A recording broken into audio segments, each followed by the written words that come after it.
На Абаза ТВ время новостей. Здравствуйте. Сегодня в выпуске. Особое внимание боевой и мобилизационной готовности. Главнокомандующий Бадра Гунба дал указания по подготовке армии на 2026 учебный год. Последнее предупреждение вынесла Сухумская избирательная комиссия кандидатам в органы местного самоуправления.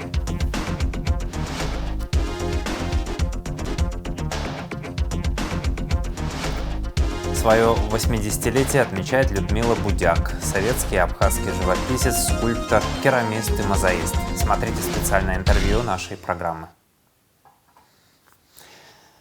Кандидаты в депутаты Сухумского городского собрания по 14-му избирательному округу Энвер Чамагу и Аслан Джопо сегодня в студии Абаза ТВ. На нашем канале продолжается проект «Теледебаты» с кандидатами в собрание города Сухум в прямом эфире, который реализуется при содействии Сухумской избирательной комиссии. Повтор прямого эфира теледебатов в записи вы можете увидеть в эфире Абаза ТВ после выпуска новостей, а также утром в 8:30. В среду 5 ноября в 12:30 в нашей студии должен состояться прямой эфир с кандидатами в депутаты Сухумского городского собрания по округу номер 15, Новый район. Участок школа номер 5, Асидой Двар и Эльвирой Берая. Участок для голосования школа номер 5, ведущая моя коллега Марианна Котова. Последнее предупреждение вынесла Сухумская избирательная комиссия кандидатам в органы местного самоуправления. Если подкуп избирателей будет продолжен, кандидат покинет выборную гонку и на него будет заявлено в прокуратуру. Об этом сегодня в ходе пресс-конференции сообщил председатель Сухумской избирательной комиссии Алмаз Джопо. О том, какие нарушения выборного законодательства были зафиксированы, расскажет Анастасия Никонова. Выборы 2025 года в органы местного самоуправления побили рекорды по числу кандидатов. Только в столице на 19 кресел депутатов Сухумского городского собрания претендует 41 кандидат. Впрочем, это не единственный рекорд. По словам председателя Сухумской избирательной комиссии Алмаза Джопо, около 80% зарегистрированных кандидатов занимаются подкупом голосов избирателей, проводя ремонтно-восстановительные работы на участках, где баллотируются. Надо сказать, что активное количество кандидатов проводят строительные работы по своим округам. Это и подсыпка щебня, это и ремонтирование дороги, это и плафоны, это и ремонт и подвалов. Но мало того, что они это делают, это приняло такие формы, где они активно этим делятся в соцсетях. Должен сказать, что комиссия по избирательному процессу по городу Сухум однозначно расценивает это как подкуп избирателей. Никак иначе мы назвать это не можем. И в связи с чем вынуждены были сделать данное заявление. Пригласили ряд кандидатов, которые активно этим занимаются, и предупредили, что в случае, если это было последнее предупреждение, что реально комиссия направит материалы в прокуратуру и аннулирует регистрации, будут заниматься вопросом, будут решать вопрос о аннулировании регистрации этих кандидатов. Алмаз Джопо отметил, что жалоб от самих кандидатов на оппонентов не поступало. Однако социальные сети заполонили видео так называемых ремонтно-восстановительных работ, проводимых кандидатами и их командами. Это является подкупом избирателей и нарушением выборного законодательства. Сухумская избирательная комиссия не могла не отреагировать, подчеркивает Джопо. Массовое видео, и поэтому комиссия решила в этот раз, вот на этот момент сделать всем вот такое официальное предупреждение и лично пригласить, и заявление сделать, но с этого момента сказать: господа, кто не остановится, к сожалению, мы материал передадим и аннулируем. Другого способа нет, потому что если говорить, вы правильно говорите, если реагировать на все нарушения, которые уже были сделаны, почти нет участка, на котором вот такого рода деятельности люди не проводят. Это стало вполне себе нормой. Частично в этом виноваты не только кандидаты, но и население, которое активно требует у них выборы, будьте любезны, здесь пока нам асфальт не положите, пока нам щебень не положите.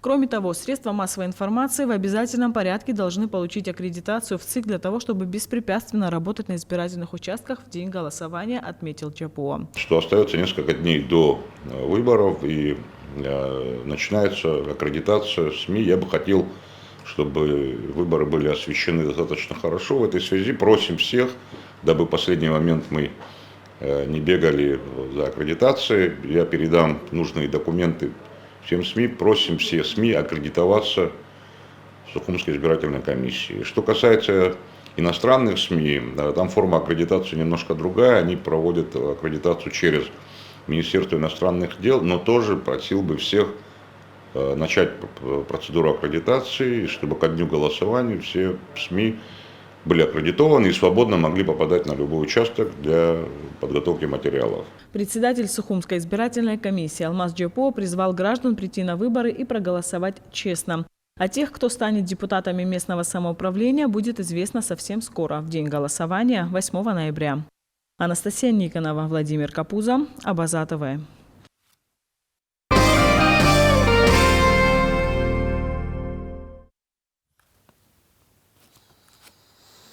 Президент Абхазии Бадра Гунба поздравил президента России Владимира Путина с Днем народного единства. В поздравлении главы государства, в частности, говорится: «С особым чувством хочу отметить, что отношения между Абхазией и Россией основаны на искренней дружбе, взаимном уважении и поддержке.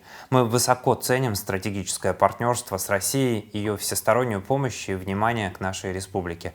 В этот знаменательный день желаю вам, Владимир Владимирович, крепкого здоровья, дальнейших успехов в служении народу России, а всем гражданам Российской Федерации мира и благополучия». Конец цитаты. Спикер парламента Абхазии Илаш Ашуба поздравил руководителей палат Федерального собрания Российской Федерации и чрезвычайного и полномочного посла Российской Федерации в Абхазии с государственным праздником России Днем народного единства. Премьер-министр Владимир Делба поздравил председателя правительства Российской Федерации Михаила Мишустина с Днем народного единства. В поздравительном адресе, в частности, говорится: «Наши народы нацелены на укрепление союзнических отношений. Эта нацеленность задает тон двустороннему сотрудничеству на уровне правительства Абхазии и России.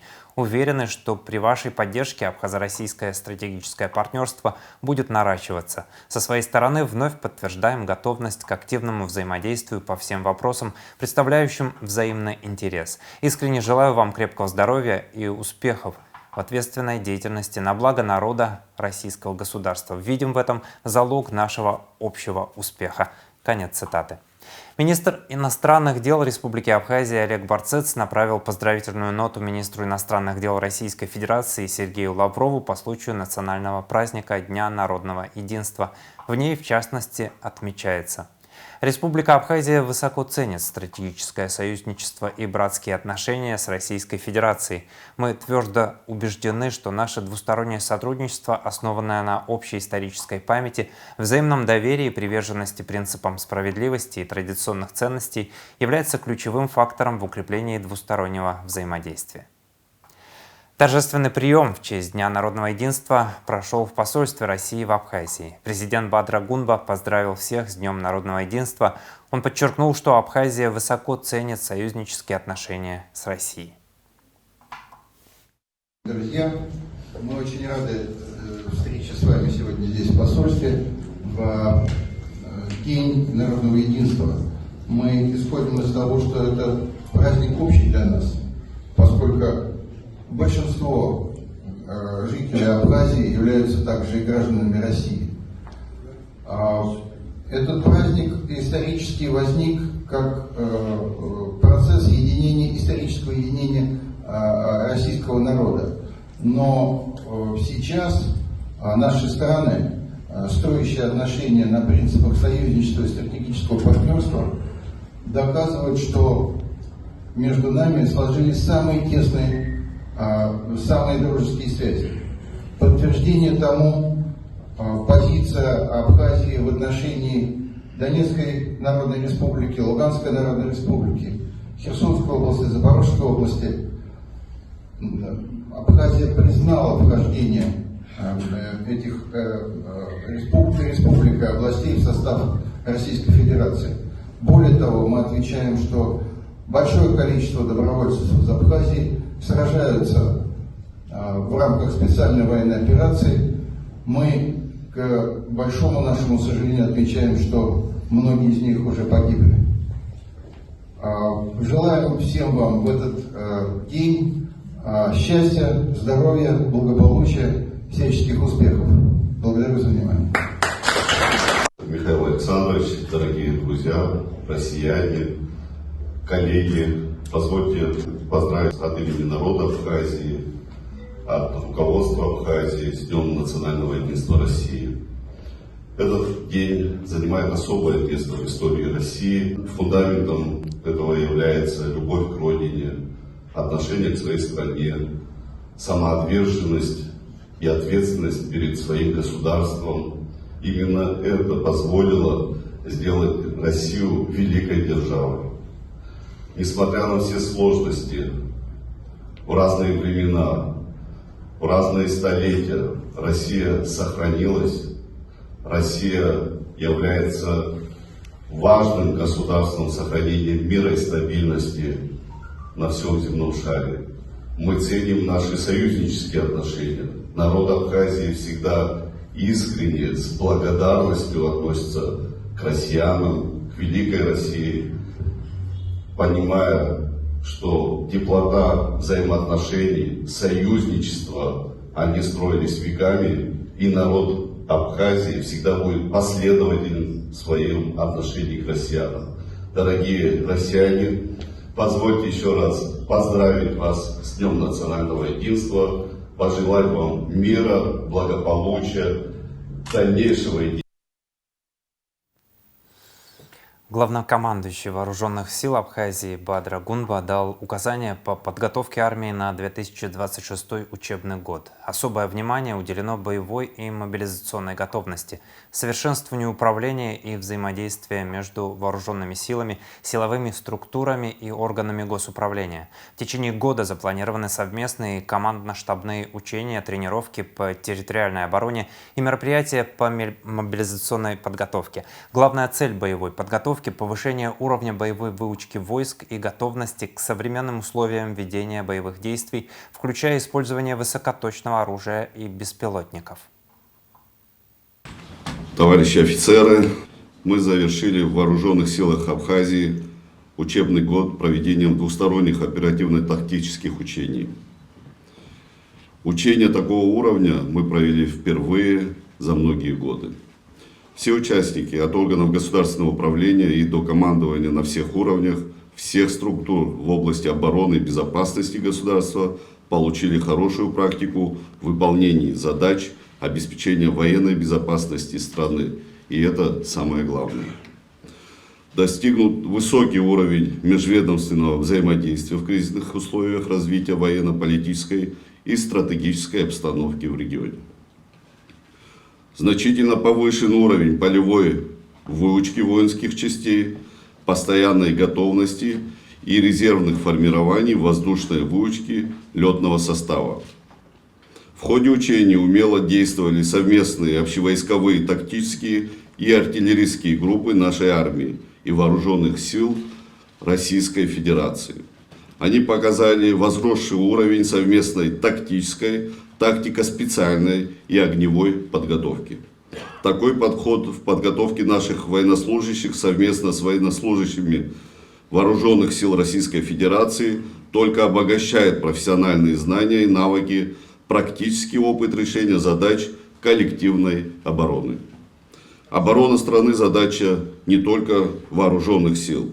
Это система политических, экономических, военных, социальных, правовых и иных мер по подготовке к вооруженной защите Республики Абхазия, целостности и неприкосновенности ее территории. Поэтому подготовка к обороне – это комплексная работа центральных и местных органов государственного управления, всех министерств и ведомств, выполняющих задачи совместно с вооруженными силами в области обороны в соответствии с законодательством Республики Абхазия. Именно этими принципами необходимо руководствоваться в предстоящем новом 2026 учебном году. Все мероприятия оперативной подготовки проводить в тесном взаимодействии со штабами и войсками Вооруженных сил Российской Федерации с привлечением всех силовых структур Республики Абхазия. Совместные штабные тренировки по управлению вооруженными силами в период непосредственной угрозы агрессии в военное время при проведении территориальной обороны. Командно-штабные учения с группировками войск. Внедрить межведомственные совместные учения по отработке критически важных проблем обеспечения безопасности страны под руководством Генерального штаба Вооруженных сил. Главнокомандующий поручил Генеральному штабу по итогам всех учений и тренировок представить доклады с оценкой результатов, выявленных проблем и предложениями по их устранению. По завершении учебного года Генштаб представит главнокомандующему предложения по дальнейшему совершенствованию системы подготовки и укреплению боевой и мобилизационной готовности вооруженных сил. Представители Фонда развития взаимоотношений между Абхазией, ЛНР, ДНР, Россией, Отечества доставили гуманитарный груз на передовую. Это коптер, маскировочные сети и халаты, дроны, медикаменты и перевязочные материалы, а также матрасы, одеяла, нательное белье, табачные и кондитерские изделия, именные посылки для бойцов. Об этом сообщает Вадим Мироненко, руководитель единого штаба помощи Донбассу в Абхазии. Он также благодарит волонтеров, руководителей отделений штаба и всех неравнодушных людей за помощь.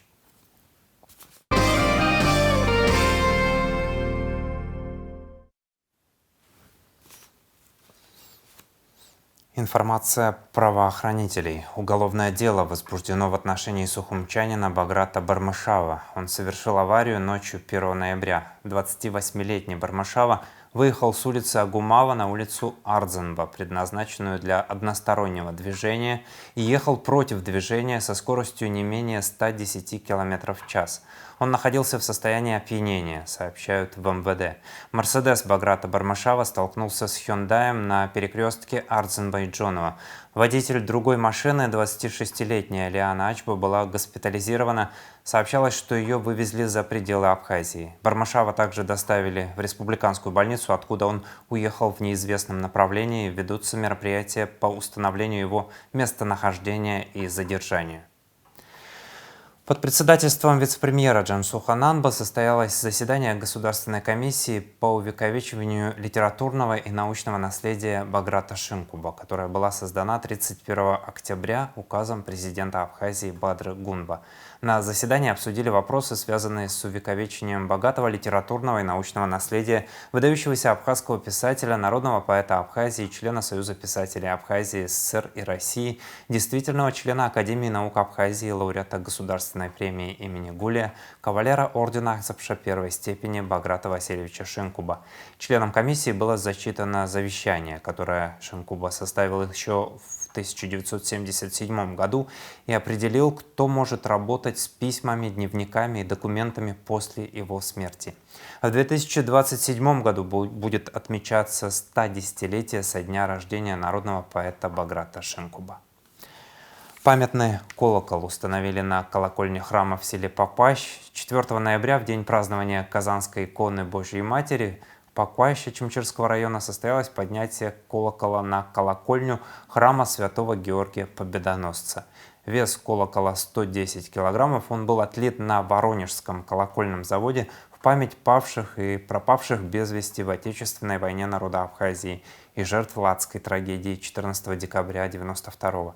Памятная надпись об этом размещена на западной стороне колокола. На восточной лицевой стороне размещено рельефное изображение иконы Святого Георгия Победоносца, небесного покровителя храма. На верхней стороне надпись на абхазском языке «Слава Богу за все». Вся работа по восстановлению колокольни и приобретению колокола была осуществлена на народные средства. По завершении установки иерей Далмат Гопи совершил молебен на освящение колокола. Начался второй этап реконструкции пешеходной части по улице Пушкина от улицы Гулия до проспекта Аяйра. Комиссия по охране и защите в области зеленых насаждений провела в этой связи очередное выездное совещание. На нем были обозначены деревья, подлежащие обрезке, выделены зеленые зоны, которые разместятся на данной улице, определены места для новых осветительных приборов и ширина пешеходной части. Мы очень плотно сотрудничаем с экологами и ботаниками, а также приглашенным арбористом, дабы не навредить нашей природе, подчеркнул замглавы администрации Сухума, председатель комиссии Константин Тарба. Начался второй этап реконструкции пешеходной части по улице Пушкина от улицы Гулия до проспекта Аяйра. Сегодня выездная комиссия по благоустройству прошлась по всему участку. Мы обозначили деревья, которые надо обрезать, которые надо привести в порядок.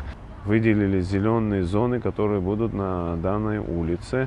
Определили места для новых осветительных приборов. Определили ширину пешеходной части. Мы очень плотно сотрудничаем с экологами и ботаниками. Пригласили в очередной раз арбориста, дабы не навредить нашей природе. Люди и даты. 4 ноября 1930 года родилась Людмила Тарнава, заслуженный библиотекарь Абхазской ССР, выпускница СГПИ, работала преподавателем русского языка и литературы в сельских школах Абхазии, библиотекарем в Республиканской библиотеке, была заведующей библиотечным отделом, отделом специального хранения и отделом краеведческой литературы. Занималась составлением библиографических картотек. Людмила Тарнава в годы Отечественной войны находилась в оккупированном Сухуми и вела дневник, который был издан в 2008 году.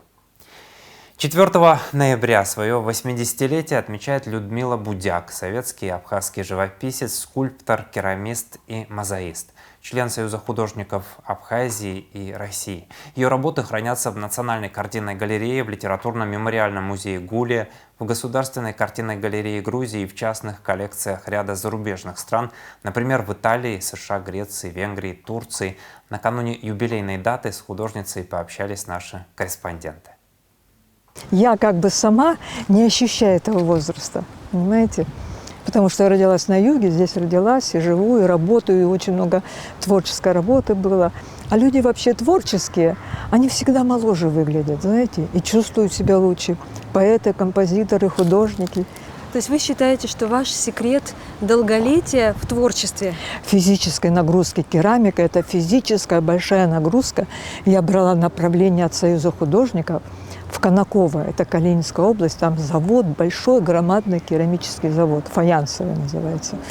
И 20 лет вот периодически ездила, делала, выставлялась, реализовывала, оформляла бары, ЗАГСы, рестораны.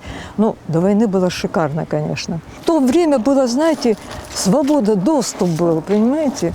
И если вот желание, ну, желание и физически так я могла, это же трудная работа, знаете, сделать, отливать, заливать, шлифовать, нести на роспись, потом на обжиг. Это целый процесс, понимаете, интересный такой.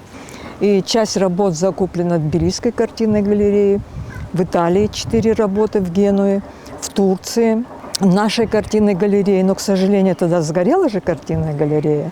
Вы керамикой увлеклись сразу, то есть в самом начале своей карьеры? Нет, знаете, как было? Ну, училась там в школе, училась в училище, была в Москве на подготовительных курсах, акварелью хорошо владела. Жалею, у меня одна акварель даже в Америке купили. Но я начинала и бросала, а это надо постоянно работать. Кое-что выставляла тоже. А потом здесь был Сухуми керамический комбинат. Я вот там работала. И почему-то оттуда пошло, и керамику. Здесь закончила я диплом с отличием. И пошло по керамике, нас повезли дипломные работы делать Конаково. Влюбилась это в глину эту. И посвятила это то все в глину. Но это было такое удовольствие, знаете. Сделала работу, последний обжиг, и ты утром встаешь, а сердце бьется, думаю, как получится. Но я еще и филолог по образованию, я не так просто в одном училище. Вечером ходила на филологический. Я знала, что одного училища недостаточно для общего образования. Поэтому очень много читала и диплом имею. Потом еще заочный Народный университет искусств, заочный московский тоже закончила. То есть постоянно, это все сразу было. Днем там, вечером там, заочно там. Ну, жизнь шикарная была, я скажу. Учись сколько хочешь. Было бы желание, знаете. И все доступно было. Первая была выставка, это, может, 1971 год. И вот музей Дмитрия Гулия купил у меня, такие тарелка была большая, там абхазские, ну, мотивы лица.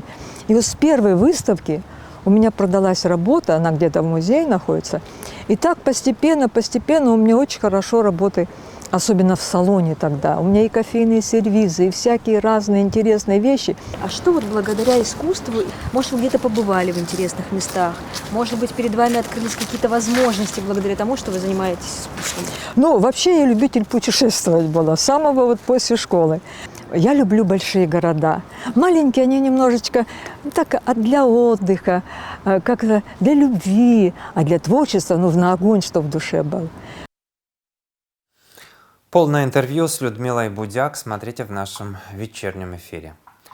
Народная артистка Абхазии и России Хибла Герзмава и маэстро Владимир Спиваков завершили патриотический тур «Я люблю тебя, жизнь», посвященный 80-летию Великой Победы, концертам в Абхазии. Все средства, собранные на этом вечере, 1 миллион рублей, артисты передали в дар Сухумскому лицею-интернату имени Дзидзария. Эта помощь станет вкладом в создание лучших условий для обучения и развития детей.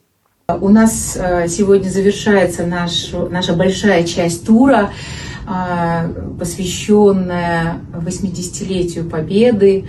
У нас изумительная программа, и я надеюсь, что мы продолжим ее. Да. Абхазский концерт, который был недавно в Абхазском драматическом театре, и все собранные средства будут переданы детскому дому-лицею, интернату Сухумскому. У них протекает крыша, и мы решили внести такую маленькую свою лепту, и мы передаем 1 миллион рублей детскому лицею в Сухуме. До встречи, мы вас любим. Я очень счастлив был в Абхазии. Я считаю, что это замечательная идея показать и напомнить всем о том, что Великая Победа не случилась бы, если бы не была такая дружба народов, какая была в Советском Союзе. В том числе очень много героев Советского Союза положили свои жизни на алтарь общей победы. И то, что Хибла помогает детям и помогает своему народу, это вызывает восхищение. И это большое счастье, что вы имеете такую изумительную певицу и такого великолепного человека. Всегда ваш Владимир Спиваков.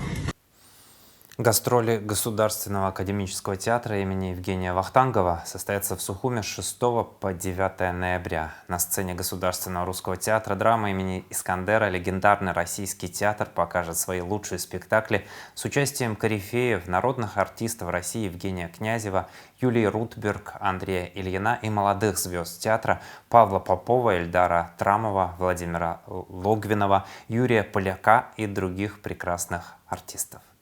Сейчас о погоде.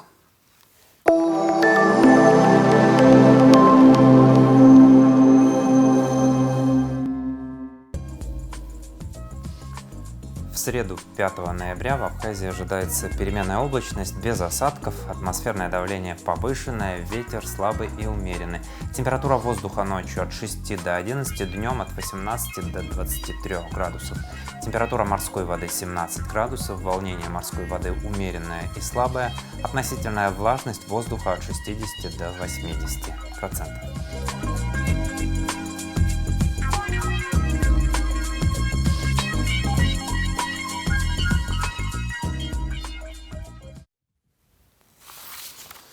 На этом пока все. Следите за развитием событий вместе с нами. До новых встреч на Абаза ТВ.